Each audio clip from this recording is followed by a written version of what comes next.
Hello बच्चों। आज मैं आपको क्लास 9th जिसका सब्जेक्ट है मैथमेटिक्स इसकी वर्कशीट नंबर 6 कराऊंगी जिसकी डेट है मेरे पास 28 सितंबर 2021। तो देख लेते हैं पहले वर्कशीट में कितने क्वेश्चन है और कितने मार्क्स की वर्कशीट है, उसके बाद हम अपनी असेसमेंट वर्कशीट शुरू करते हैं। देखो यहाँ पर जनरल इंस्ट्रक्शंस में लिखा हुआ है this worksheet is of 20 marks, तो 20 मार्क्स की वर्कशीट है। वर्कशीट है 10 क्वेश्चन, टोटल 10 क्वेश्चन है और हर क्वेश्चन के आगे उसके मार्क्स लिखे हुए हैं। ठीक है, एक बार जल्दी से वर्कशीट देख लेते हैं। देखो 1 mark 1 mark 1 mark then 2 marks के क्वेश्चन है कुछ, और 2-3 क्वेश्चन जो है वो 3 मार्क्स के हैं। टोटल 10 क्वेश्चन है। ठीक है ना।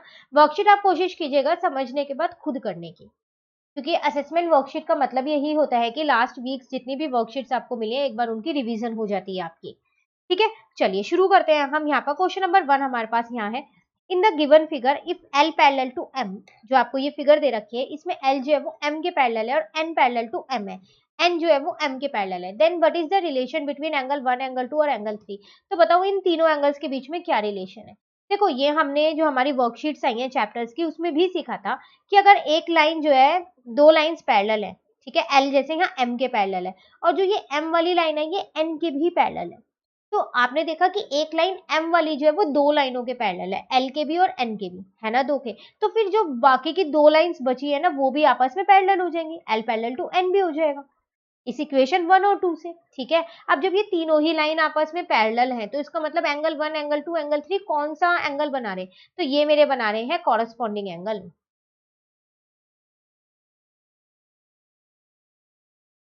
ठीक है, चलिए क्वेश्चन नंबर 2 पे आ जाते हैं। यहाँ आपसे कह रहा है in the given figure if A B is parallel to C D, ये दोनों लाइंस पैरेलल दे रखी हैं और सी डी जो है वो ई एफ के पैरेलल दे रखा है।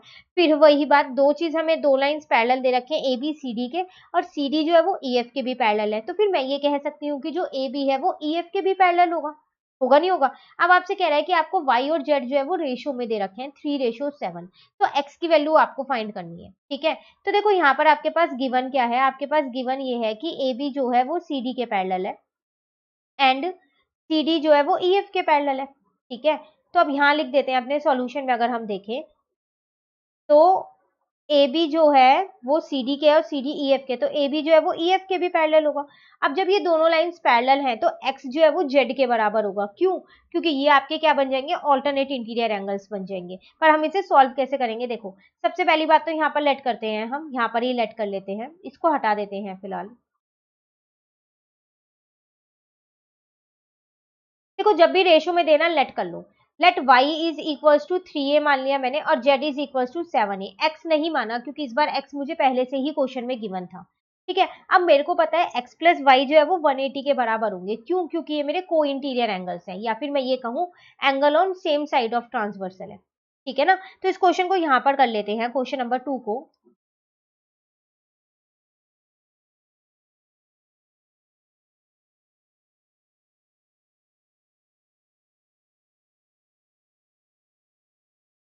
ठीक है, लेट किया हमने y is equal to 3a और z is equal to 7a। अब सॉल्यूशन अगर हम देखें तो जो x प्लस वाई है वो 180 के बराबर होगा और यहाँ लिख देती हूँ angle on same side of transversal.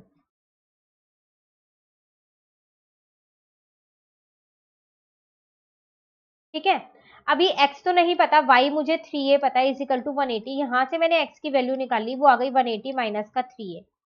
पर a की फॉर्म में आई है, मुझे x की वैल्यू निकालनी है, इसका मतलब मुझे a की वैल्यू चाहिएगी। ठीक है, अब देखो मुझे यहाँ पर गिवन है कि जो ए बी है वो सी डी के पैरेलल है एंड जो सी डी है वो ई एफ के पैरेलल है। तो मैं ये कह सकती हूँ कि इट मीन्स जो ए बी है वो ई एफ के भी पैरेलल है। और अब आप ध्यान से देखो, जब ये दोनों लाइंस भी पैरेलल है तो जो एक्स और जेड है ये आपके ऑल्टरनेट इंटीरियर एंगल है, तो एक्स इजिकल टू में जेड हो जाएगा और रीजन में क्या लिखेंगे, ऑल्टरनेट इंटीरियर एंगल।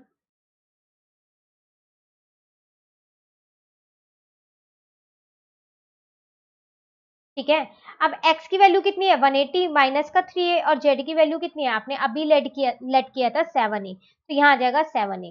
ठीक है ना, तो 180 is equal to 7a plus का 3a, तो यहाँ पर कितना आ गया, 180 इज इक्वल टू 10a।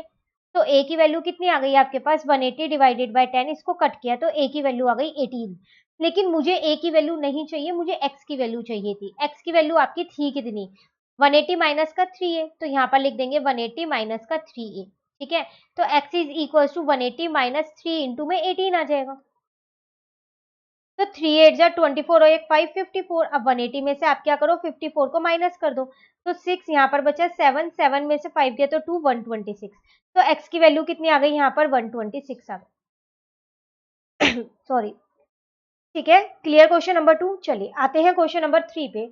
यहाँ आपसे कह रहा है इन ट्राइंगल MNO, आपके पास एक ट्राइंगल है MNO जिसमें एंगल n जो है वो 90 डिग्री का है।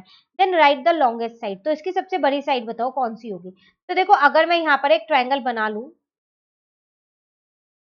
तो मुझे पता है कि n वाला 90 है तो वो तो यहीं पर ही आएगा। अब m और o बचा, वो आप कहीं पर भी लिख सकते हो, यहाँ लिखो या यहाँ लिखो।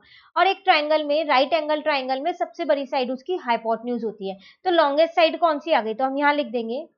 ट्राइंगल आपको क्वेश्चन में बनाना है, ठीक है। तो लॉन्गेस्ट साइड आपके पास आ गई MO। Clear question number 3। चलिए आ जाते हैं क्वेश्चन नंबर 4 पे। यहाँ आपसे कह रहा है if line PQ and RX intersect at point O, आपके पास दो लाइन है, ये इंटरसेक्ट हो रही है O पॉइंट पे, और एंगल POR की रेशियो दे रखी है किसके साथ, एंगल ROQ के साथ 5:7। Then find all the angles, तो सारे एंगल्स आपको निकालने हैं। पहले हम क्या करते हैं, यहाँ पर फिगर बना लेते हैं इसकी।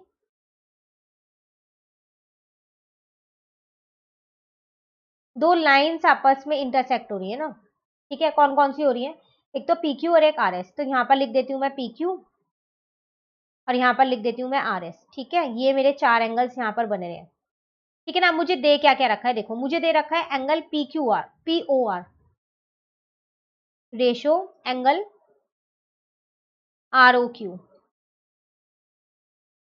क्या दे रखा है, ये 5:7 दे रखा है, ये आपको गिवन है क्वेश्चन में। तो चलो लेट कर लेते हैं, let angle POR is equal to में 5x मान लिया, और angle ROQ is equal to में 7x मान लिया, ठीक है ना। अब देखो POR कौन सा है, यहाँ पर O है जहां पर ये इंटरसेक्ट हो रहे हैं, ठीक है। तो POR ये वाला एंगल दे रखा है मुझे 7x, और ROQ ये वाला एंगल मुझे नहीं, ये वाला एंगल मुझे 5x दे रखा है, और ये वाला मुझे 7x दे रखा है। आप देख रहे हो ये दोनों एंगल तो एक ही लाइन के ऊपर बन रहे हैं, PQ के ऊपर। और जब एक ही लाइन पे दो एंगल्स बनते हैं, मतलब जितने भी एंगल्स बनते हैं एक लाइन के ऊपर, वो तो मेरे लीनियर पेयर होते हैं, और उनका सम कितना होता है 180 डिग्री। तो फिर मैं ये कह सकती हूँ कि 5x प्लस 7x तो 180 डिग्री के बराबर होगा, होगा नहीं होगा। तो वही हम यहाँ लिख लेते हैं, एंगल POR जो है प्लस एंगल ROQ जो है वो इजिकल टू में 180 होगा इनका सम। और रीजन में हम यहाँ क्या लिखेंगे कि ये मेरे लीनियर पेयर होंगे, ठीक है। तो इसका मतलब 5x प्लस का 7x इज इक्वल टू में 180 आ गया। अब 5x प्लस 7x कितना हो जाएगा मेरे पास, 12x इज इक्वल टू में 180 डिग्री। अब यहाँ से क्या करते हैं, हम पहले x की वैल्यू निकाल लेते हैं। हमें क्वेश्चन में x की वैल्यू नहीं निकालनी, हमें तो क्वेश्चन में क्या करना है, सारे एंगल्स को फाइंड करना है, ठीक है। तो जब हम इसको डिवाइड करेंगे यहाँ पर, तो मैं आपको डिवाइड करके बता देती हूँ, 180 को इससे करेंगे तो 15 आएगा, x आ गया मेरे पास 15। अब सारे एंगल्स निकाल सकते हैं। हमने POR को क्या माना था, देखो यहाँ पर अगर आप देखो तो आपके पास वो था 5x। x की जगह क्या करते हैं, x की वैल्यू लिख देते हैं 15, तो 7 5 5 5 जा 25 और एक 7 75 आ गया। दूसरा आपने क्या निकाला था, ROQ था आपके पास, वो था 7x, ठीक है। तो यहाँ पर आ जाएगा 7 इंटू में 15, तो 5 7 जा 35 और 7 10 105। अभी सिर्फ दो ही एंगल निकले हैं, बाकी के दो एंगल्स रह गए हैं। कौन कौन से रह गए, एक तो POS रह गया और एक SOQ रह गया, है ना। अब देखो POS जो है वो ROQ के बराबर होगा, क्यों, क्योंकि ये वर्टिकली अपोजिट एंगल है और ये दोनों इक्वल होते हैं। उसी तरीके से फिर आप सोच रहे होंगे ऐसे तो POR जो है वो SOQ के बराबर होगा, वो भी तो वर्टिकली अपोजिट एंगल है। बिल्कुल, वो भी वर्टिकली अपोजिट एंगल है और वो भी दोनों बराबर होंगे। तो मैं ये कह सकती हूँ कि POR is equal to SOQ होगा। तो angle SOQ is equal to angle POR is equal to 75 degree, ठीक है। और रीजन में यहाँ लिख देते हैं कि ये हमारे वर्टिकली अपोजिट एंगल्स हैं, ठीक है। उसी तरीके से एक कौन सा रह गया था यहाँ पर, POS जो है वो किसके बराबर होगा, ROQ के बराबर होगा, इज इक्वल टू में 105 डिग्री। रीजन यही रहेगा, vertically opposite angle. Clear question. चलिए नेक्स्ट पे आ जाते हैं, क्वेश्चन नंबर 4 तक हो गया, 5 पे आ जाते हैं। In a triangle PQR, if PQ is equal to PR and angle QPR is equal to 30 degree, then find the measure of angle PQR। कह रहा है आपके पास एक ट्राइंगल है PQR जिसमें आपको एक एंगल दे रखा है और दो साइड बराबर दे रखे हैं, और एक एंगल आपको फाइंड करना है। पहले फिर ट्राइंगल ड्रॉ करते हैं, उसके बाद कर पाएंगे ये,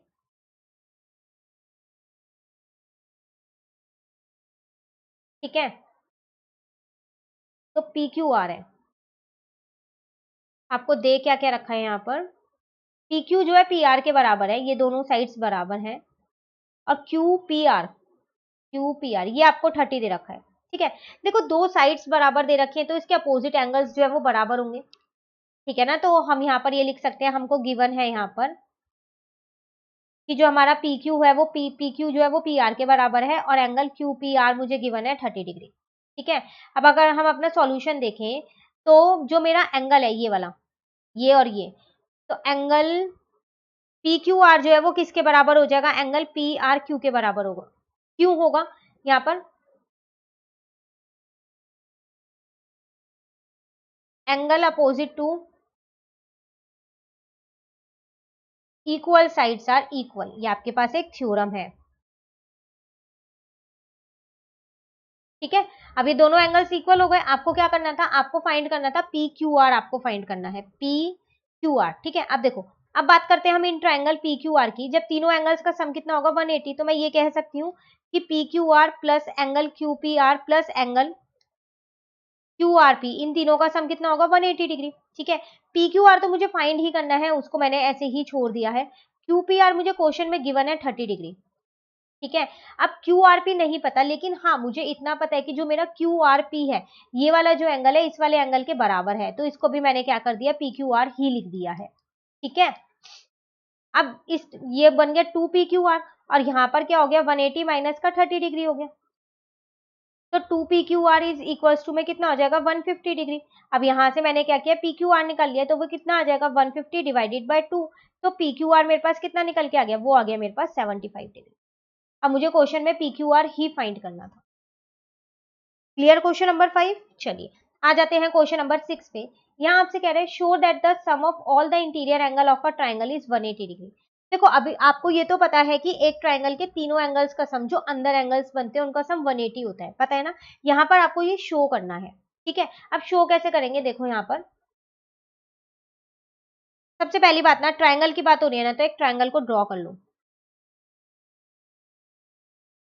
ठीक है, इसमें 3 एंगल्स बना दो, एक एंगल 1 बना दो, एक एंगल 2 बना दो, एक एंगल 3 बना दो, और यहाँ पर एक लाइन ऐसे ड्रॉ करो। यहाँ पर एंगल 4 बना दो, यहाँ पर एंगल 5 बना दो, नाम दे दो इन सबको ए बी सी और इसको नाम दे दो पी क्यू। ठीक है, अब यहाँ लिख दो, सबसे पहले आपको गिवन क्या है, गिवन है आपको ट्राइंगल ए बी सी। ठीक है, नहीं इसको ऐसे लिखते हैं, गिवन क्या है, A B C is a triangle. ठीक है ना, प्रूव आपको क्वेश्चन में क्या करना है कि जो ये अंदर के तीनों एंगल से, एंगल 1 हो गया, एंगल 2 हो गया और एंगल 3 हो गया, इनका सम कितना है 180 डिग्री, आपको प्रूव करना है। हमने यहाँ पता है एक छोटी सी कंस्ट्रक्शन की है। अब वो कंस्ट्रक्शन हमने क्या किया है, यहाँ पर हमने एक लाइन ड्रॉ की है पी क्यू, जो ए पॉइंट से पास होके जा रही है और पैरेलल है बीसी के, तो वही चीज मैं लिख देती हूँ यहाँ पर, draw a line P Q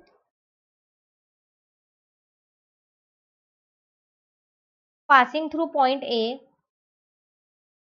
and parallel to line B C. ठीक है, अब अपना सॉल्यूशन अगर हम यहाँ पर देखें तो देखो angle 4 plus angle 1 plus angle 5 जो है ये तो 180 के बराबर होंगे, क्योंकि एक स्ट्रेट लाइन पे तीनों एंगल बन रहे हैं, तो इसका मतलब ये लीनियर पेयर बना रहे हैं, और लीनियर पेयर के सम तो आपको पता ही है सबका सम कितना होता है 180, तो इसको मैंने अपनी इक्वेशन 1 मान लिया है। ठीक है, अब एक और चीज यहाँ से देखो, जब पी क्यू और बीसी लाइन पैरेलल है तो मैं ये कह सकती हूँ कि जो मेरी ए बी लाइन है और जो मेरी ए सी लाइन है ये मेरी ट्रांसवर्सल लाइन है ना, ट्रांसवर्सल लाइन, तो एंगल 1 एंगल 2 जो है वो एंगल 4 के बराबर होगा और एंगल 3 जो है वो एंगल 5 के बराबर होगा। क्यों, ऑल्टरनेट इंटीरियर एंगल्स हैं ये आपके पास, ऑल्टरनेट एंगल्स हो गए। ठीक है, अब इसका मतलब है मैं इक्वेशन 1 में अगर आप यहाँ पर देखो तो एंगल 4 की जगह एंगल 2 लिख सकती हूँ और एंगल 5 की जगह एंगल 3 लिख सकती हूँ ना, तो यहाँ पर मैं लिख देती हूँ इसको इक्वेशन 2 और इसको मान लेते हैं इक्वेशन 3। तो यहाँ पर लिखते हैं फ्रॉम 1 2 एंड 3, तो क्या आ जाएगा, तो angle 1 plus angle 2 plus angle 3 जो है वो किसके बराबर आ जाएगा 180 के, और आपको यही क्वेश्चन में प्रूव करना है, हेंस प्रूव। कुछ नहीं किया मैंने, एंगल 4 की जगह एंगल 2 लिख दिया, क्योंकि ये दोनों एंगल्स इक्वल हैं, ऑल्टरनेट एंगल्स हैं।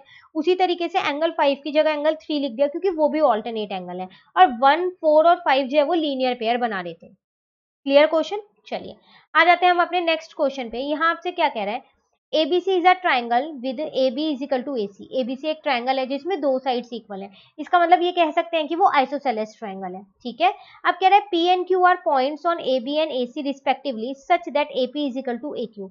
अब AB और AC के ऊपर P और Q पॉइंट है इस तरीके से कि जो AP है वो AQ के बराबर है। आपको प्रूव क्या करना है यहाँ पर, आपको प्रूव करना है यहाँ पर CP इज इक्वल टू जो है वो BQ के बराबर है। ठीक है, ये आपको प्रूव करना है। फिगर हमको यहाँ पर खुद ड्रॉ करनी है, हमारे पास फिगर बनी हुई नहीं आई है। ठीक है, तो चलिए अब हम पहले यहाँ पर फिगर बनाते हैं। अपना एक ट्रायंगल बना लेते हैं हम यहाँ पर ABC।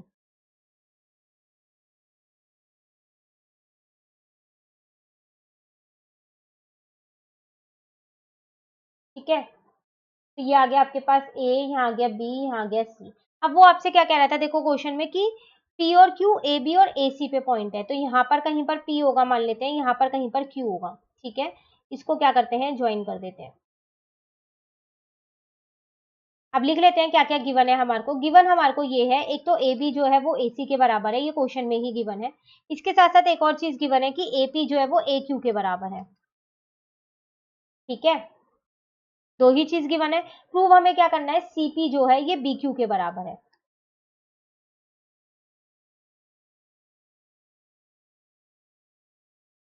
ठीक है ना, देखो अब कैसे प्रूव करेंगे, अपना सॉल्यूशन देखते हैं हम। यहाँ आपको दिया है कि A B is equal to में ए सी है, तो हम क्या करते हैं, देखो ए बी में से अगर हम ए पी घटा देंगे और ए क्यू घटा देंगे, क्योंकि ये दोनों भी आपस में यहाँ पर बराबर हैं। ठीक है, तो हम इन्हें घटा सकते हैं।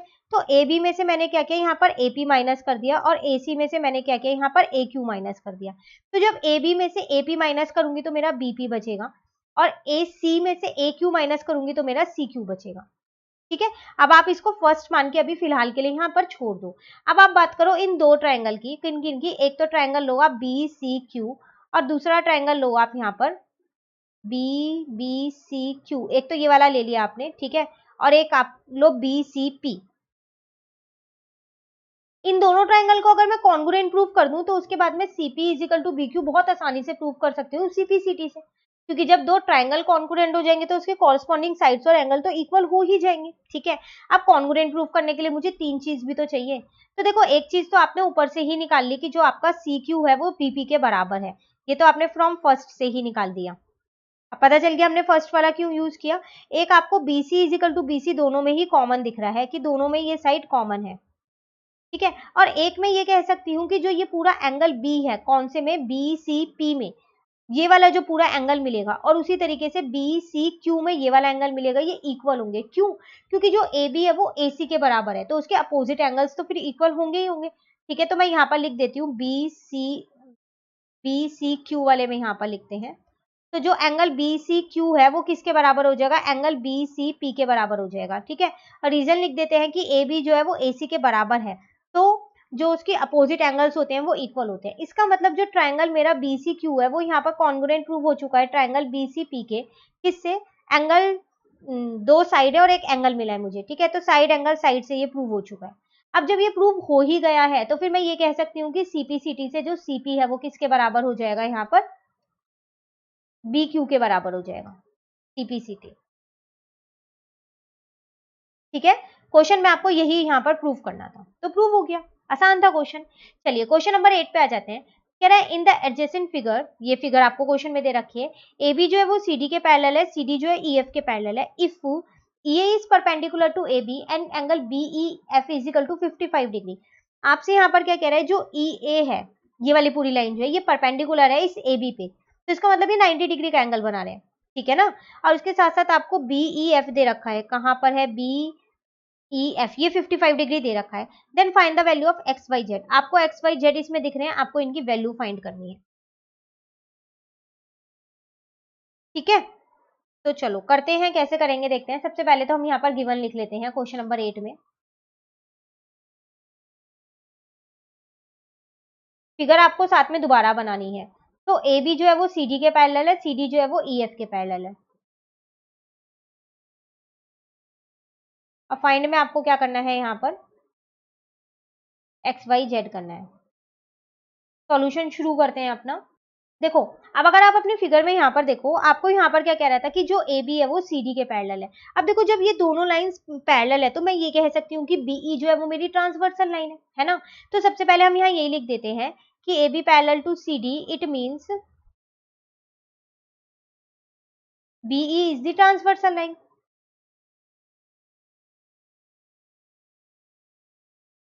ठीक है, अब जब ये ट्रांसवर्सल लाइन है तो x जो है वो y के बराबर होगा, कॉरेस्पॉन्डिंग एंगल्स बना रहे हैं तो x is equal to Y हो जाएगा। और रीजन में यहाँ लिख देंगे कॉरेस्पॉन्डिंग एंगल्स। अभी मुझे ना x की वैल्यू पता है ना y की वैल्यू पता है, दोनों में से किसी की वैल्यू मुझे नहीं पता है। ठीक है, अब उसी तरीके से आपको एक और इन्फॉर्मेशन दे रखी थी कि जो सी डी है वो ई एफ के पैरेलल है। अब जब ये दोनों पैरेलल है तो फिर दोबारा बीई उनके लिए भी ट्रांसवर्सल लाइन बनेगी बनेगी क्योंकि वो कट करती हुई जा रही है। तो यही यहाँ पर लिखते हैं अब कि जो सी डी है वो ई एफ के पैरेलल है, तो it means B E is the transversal line.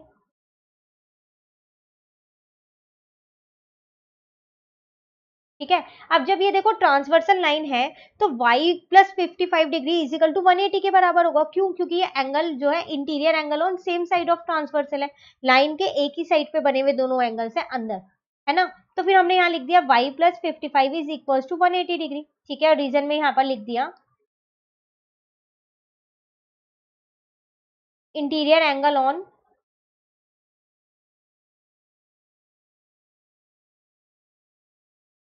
Same side of transversal. ठीक है, तो यहाँ से y की वैल्यू निकाल ली मैंने, 180 माइनस का 55 आ गई, तो y कितना आ गया, 10 में से 5 जाएगा 5 आ जाएगा, 7 में से 5 जाएगा तो 2 और 125 आ गया। और अभी हमने ऊपर किया था x इजिकल टू वाई है तो दोनों ही मेरे 125 आ गए। तो दो तो चलो x और y जो है वो तो मुझे मिल गए, अब रह गया मेरे पास z निकालना। ठीक है, क्योंकि मुझे यहाँ पर तीनों ही एंगल निकालने हैं, तो z और फाइंड हो जाएगा तो तीनों एंगल आ जाएंगे। तो चलिए अब देखते हैं z कैसे करेंगे। देखो, अब आपको पता है कि जब ए बी जो है वो सी डी के पैरेलल है और सी डी जो है वो ई एफ के पैरेलल है, तो मैं ये कह सकती हूँ कि जो ए बी है वो ई एफ के भी पैरेलल है। अभी हम ऊपर भी ऐसा एक क्वेश्चन करके आए हैं। ठीक है, तो इसका मतलब मैं यहाँ पर लिख सकती हूँ कि जो ए बी है वो किसके, ई एफ के पैरेलल है। तो इसका मतलब जब ये दोनों लाइंस पैरेलल हैं तो फिर ए ई जो है वो मेरी ट्रांसवर्सल लाइन बन जाएगी, ये वाली जो लाइन है बनेगी ना, क्योंकि ये उसे कट करती हुई जा रही है। तो हम यहाँ लिख देंगे A E is the transversal line.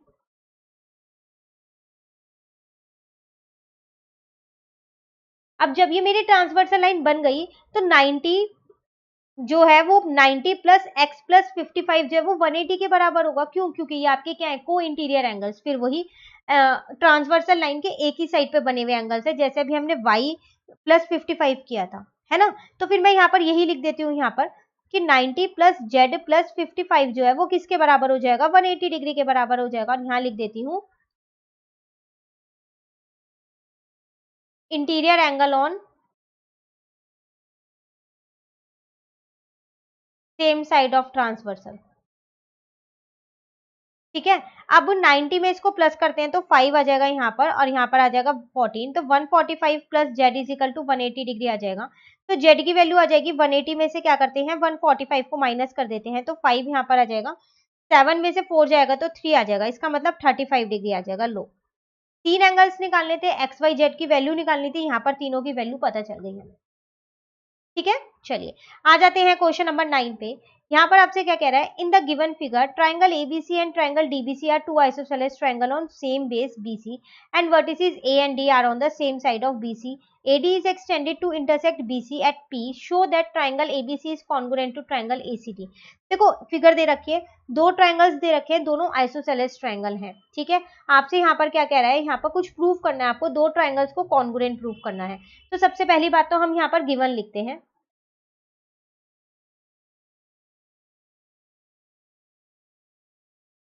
तो triangle A B C and triangle D B C are two isosceles triangles. ठीक है, आइसोसेलेस है तो दो दो साइड इक्वल होंगी, तो ए बी जो है वो AC के बराबर हो जाएगा यहाँ पर, A B is equal to AC, और BD जो है वो DC के बराबर हो जाएगा, DC, CD लिख देते हैं। ठीक है, अब पहला पार्ट अगर हम यहाँ पर अपना लें तो फर्स्ट पार्ट में हमें क्या प्रूव करना है, ट्राइंगल ABD जो है वो कॉन्ग्रुएंट है किसके, ट्राइंगल ACD के। ठीक है, एक बार फिगर यहाँ बना लेते हैं।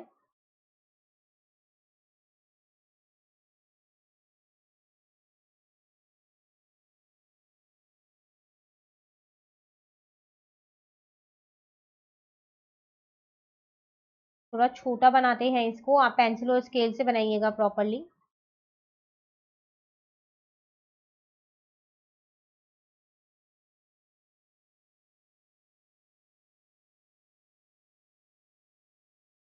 ठीक है, नाम ले लेते हैं इनके, ABPCD।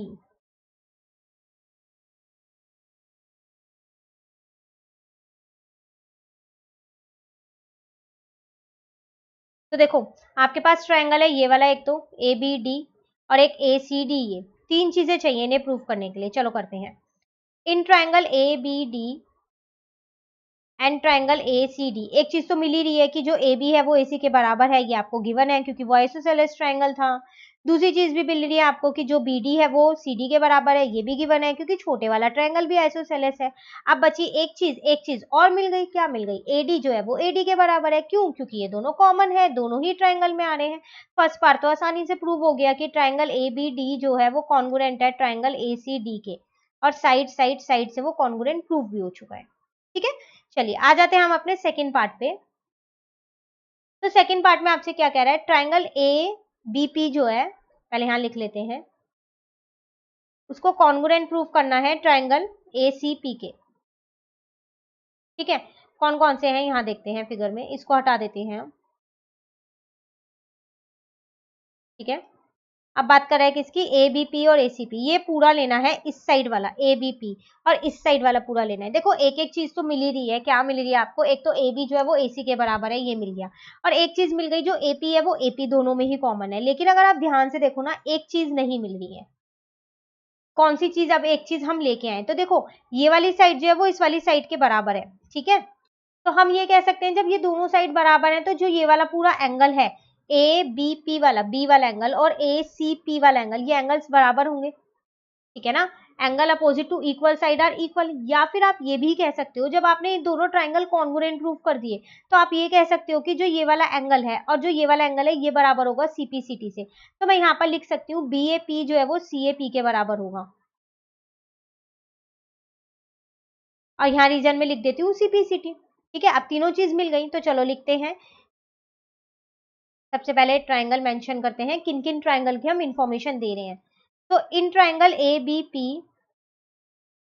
And triangle ACP। ठीक है, तो AP is equals to AP है, ये आपको दे ही रखा है, कॉमन है। एक चीज आप ऊपर से उठा सकते हो, कौन सी ले सकते हो कि AB जो है वो AC के बराबर है क्योंकि वो गिवन है आपको। और एक चीज आपने अभी CPCT से किया है कि जो आपका BAP है वो आपका CAP के बराबर है CPCT से, तो आप यहाँ लिख दो प्रूव अबव।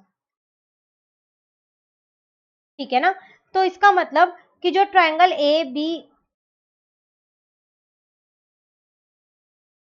ABP है वो कॉन्ग्रुएंट प्रूव हो गया ट्रायंगल ACP के, और साइड एंगल साइड से हो गया। यही दो चीजें आपको इसमें निकालनी थी, दोनों चीजें हमने यहाँ पर क्या कर दी हैं? प्रूव कर दी हैं। क्लियर? चलिए, कंप्लीट हो गया क्वेश्चन 9। लास्ट क्वेश्चन 10 पे आ गए। यहाँ आपसे कह रहा है in right triangle ABC, right angle at C, M is the midpoint of hypotenuse AB, C is joined to M and produced to a point D such that DM is equal to CM. Point D is joined to point B, C figure आपको show करने हैं यहाँ पर ये दो parts. कह रहा है कि ABC एक राइट एंगल ट्राइंगल है जिसमें राइट एंगल जो है वो C पे है, मतलब कि C आपको 90 डिग्री का दे रखा है। M जो है वो मिड पॉइंट है किसका? हाइपोटेन्यूज AB का। मिड पॉइंट का मतलब होता है दोनों पार्ट्स में बराबर बांट रहा है वो, तो इसका मतलब DM जो है वो CM के बराबर है और AB जो है वो किसके बराबर है? हमारे पास यहाँ पर AM के बराबर है। फर्स्ट पार्ट में आपको क्या प्रूव करना है कि ट्राइंगल AMC, ये वाला जो ट्राइंगल है इस वाले ट्राइंगल के कॉन्ग्रुएंट है। तीन चीज मिलेंगी तो हम आसानी से कर पाएंगे। ठीक है ना, तो चलिए यहाँ पर करते हैं इसको।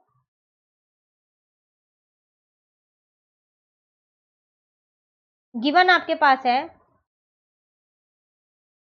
ABC इज अ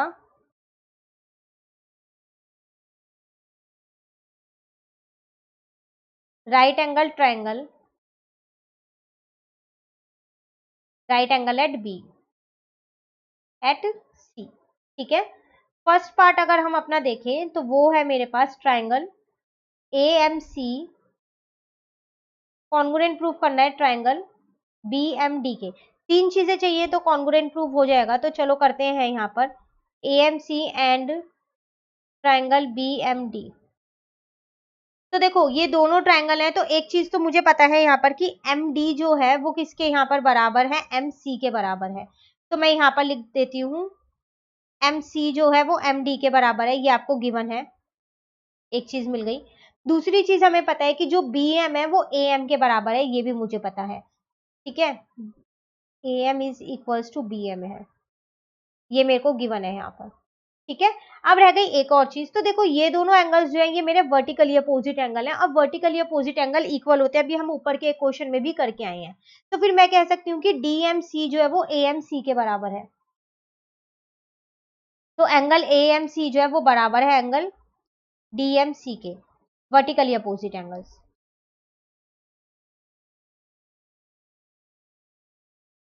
ठीक है, तो इसका मतलब ट्राइंगल ए एम सी जो है वो यहाँ पर कॉन्ग्रुएंट प्रूफ हो गया ट्राइंगल बी एम डी के, और किससे हुआ, साइड एंगल साइड से हो गया। ठीक है ना, चलिए सेकंड पार्ट देखते हैं। सेकंड पार्ट में कह रहा है आपको जो डी बी सी है, ये वाला जो पूरा एंगल है, ये आपको 90 प्रूफ करना है। तो सेकंड पार्ट यहां से शुरू करते हैं। देखो अब हम इसे करेंगे कैसे, हमने देखो ये वाले दोनों ट्रायंगल्स को कॉन्ग्रुएंट प्रूफ कर दिया, तो फिर मैं ये कह सकती हूँ कि जो इसके कॉरेस्पॉन्डिंग एंगल्स और कॉरेस्पॉन्डिंग साइड्स होंगी वो मैं सीपीसीटी से इक्वल कर सकती हूँ। तो इसका मतलब ये वाला जो एंगल है वो इस वाले एंगल के इक्वल होगा सीपीसीटी से, क्योंकि ये दोनों मेरे कॉरेस्पॉन्डिंग एंगल्स हो गए इन दोनों ट्रायंगल के, जिन्हें मैंने अभी कॉन्ग्रुएंट प्रूफ किया था। तो मैं यहाँ पर ही लिख देती हूँ कि अपने जो मेरे दो एंगल्स है, कौन कौन से एंगल्स हो गए मेरे पास यहाँ पर, ए सी एम जो है वो किसके बराबर हो जाएगा मेरा यहाँ पर, बी डी एम के बराबर हो जाएगा सीपीसीटी से। और अगर आप ध्यान से देखो कि ये वाले जो दोनों एंगल्स हैं मेरे, ये तो मेरे ऑल्टरनेट इंटीरियर एंगल्स है, और जब ये ऑल्टरनेट इंटीरियर एंगल्स मेरे इक्वल हैं, तो फिर मैं ये कह सकती हूँ कि जो मेरी बीडी और जो मेरी एसी है, ये दोनों मेरी पैरेलल लाइंस है ना, क्योंकि ये ऑल्टरनेट इंटीरियर एंगल है, तो इसको यहाँ पर हमें लिखना पड़ेगा। तो यहाँ पर लिखते हैं हम, इसको हटा देते हैं। ठीक है, तो यहाँ लिखते हैं कि angle A C M and angle B D M are alternate interior angle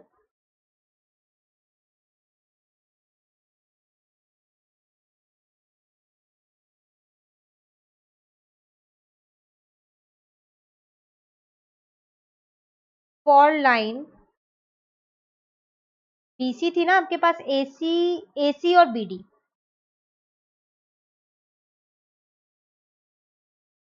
ठीक है ना, इसके लिए हमारे ये क्या है, ऑल्टरनेट इंटीरियर एंगल्स, और जब ये दोनों इक्वल हैं तो इसका मतलब हम यहाँ लिखते हैं फिर आगे,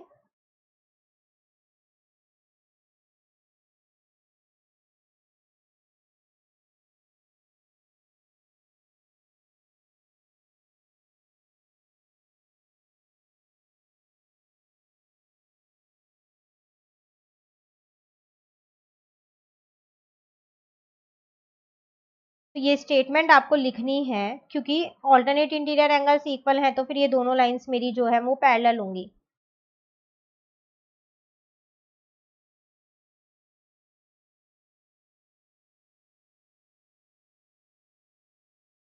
ठीक है, तो इसका मतलब मैं ये कह सकती हूँ कि यहाँ पर कि अब मेरी जो एसी है वो किसके पैरेलल है, बीडी के। अब देखो ध्यान से देखो, जब ये दोनों लाइंस पैरेलल हैं तो फिर उसके बाद मैं ये कह सकती हूँ कि जो इन दोनों एंगल्स का सम है वो कितना होगा, 180, क्योंकि ये तो मेरे को इंटीरियर एंगल्स हो गए, होगा नहीं होगा 180। तो फिर यहाँ पर लिख देते हैं कि एंगल डी बी सी जो है plus angle D B C A C B जो है, ये तो 180 के बराबर होंगे। और यहाँ रीजन में हम क्या लिखेंगे, interior angle on same side of transversal.